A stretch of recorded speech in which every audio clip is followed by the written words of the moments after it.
agradecer-lhe muito a disponibilidade que manifestou.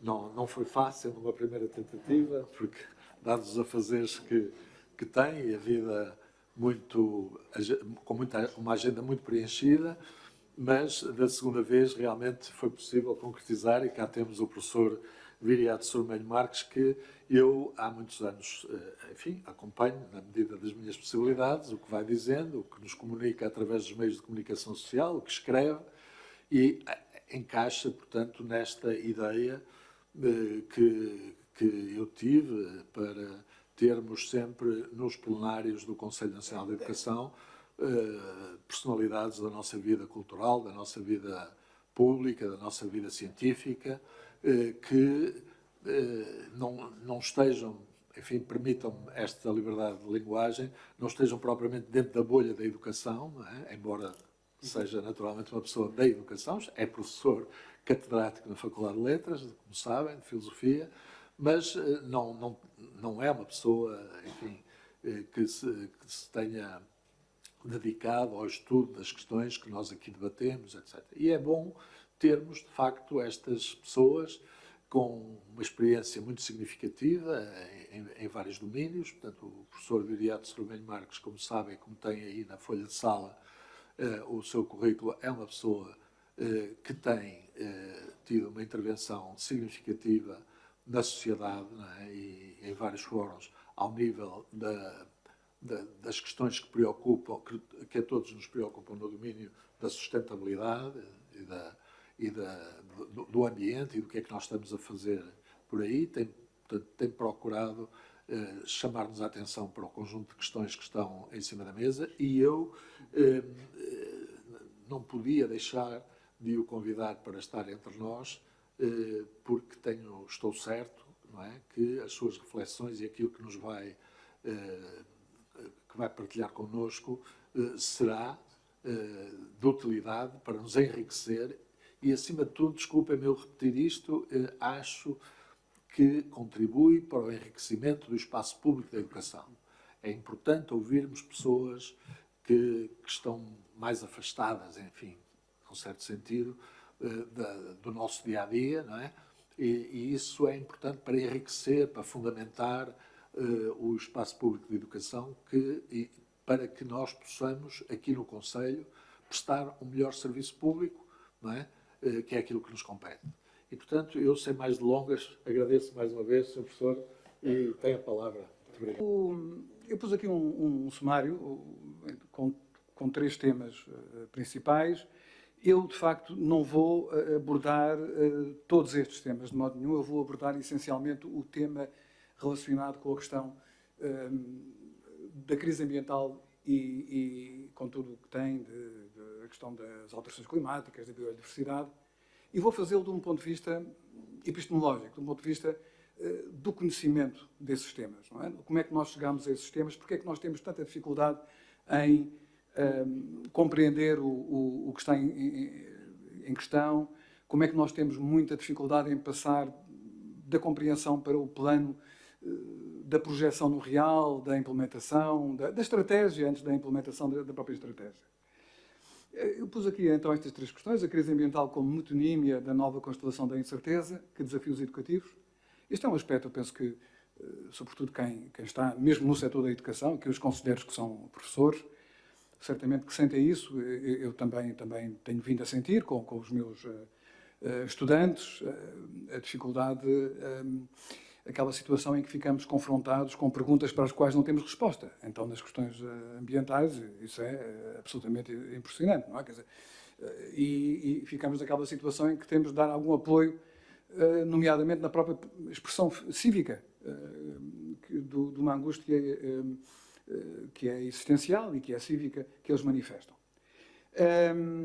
Portanto, a crise ambiental, de facto, funciona aqui como uma metonímia, não é? Como um segmento importantíssimo, mas que representa, de facto, uma constelação da incerteza. Penso que a expressão não é má, a constelação da incerteza, porque, como nas constelações, há muitos focos de incerteza.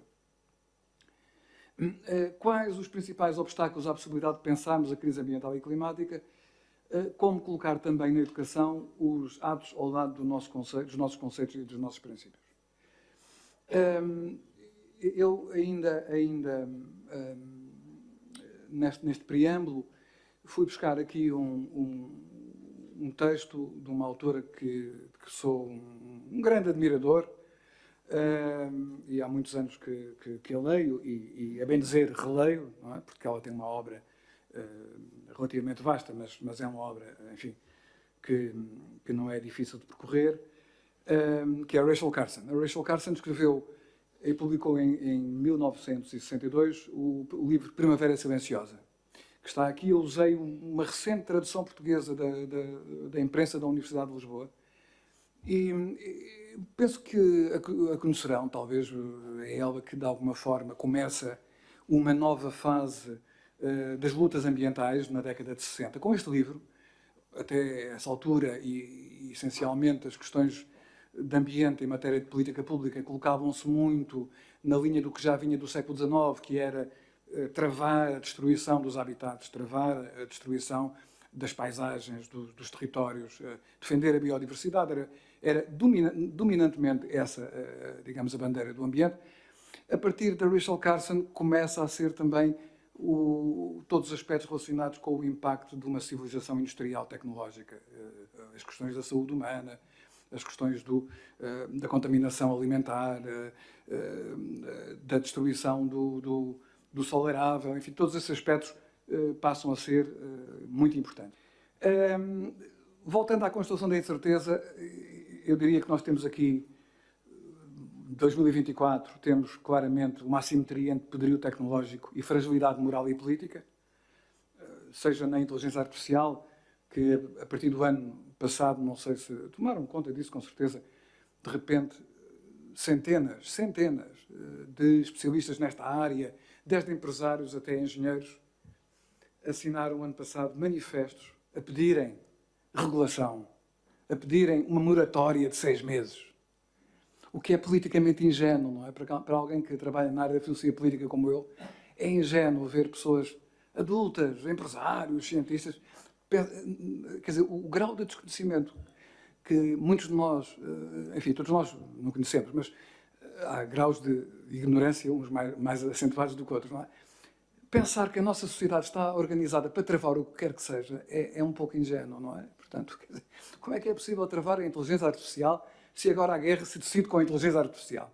Não é? Estamos a assistir, quer na Europa, na Ucrânia, no campo de batalha, que por enquanto é só na Ucrânia, quer no Médio Oriente, sem inteligência artificial, o número de baixas era muito menor, não é? Portanto, é absolutamente fundamental, quer dizer, não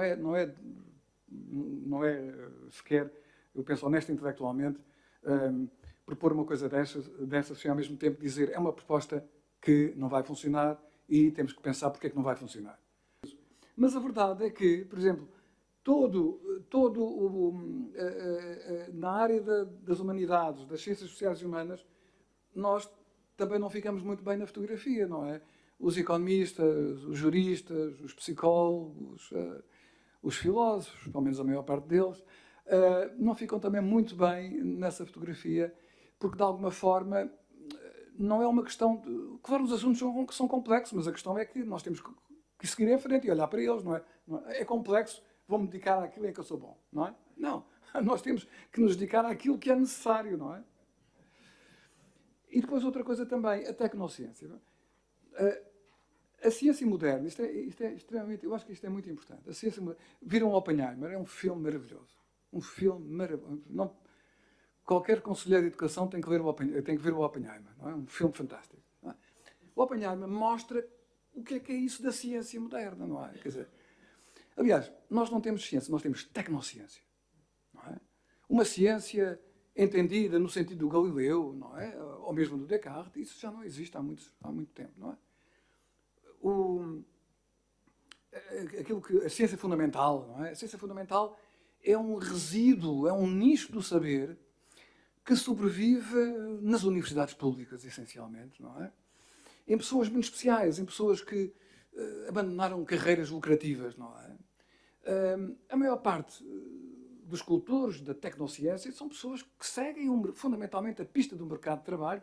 Porquê? Porque a tecnociência, e estou a falar de um dos profetas da tecnociência, o Francis Bacon, o grande filósofo da ciência, na sua obra literária e utópica, o New Atlantis, que dizia justamente isto, ou seja, nós não fazemos aquilo que os gregos faziam, não é?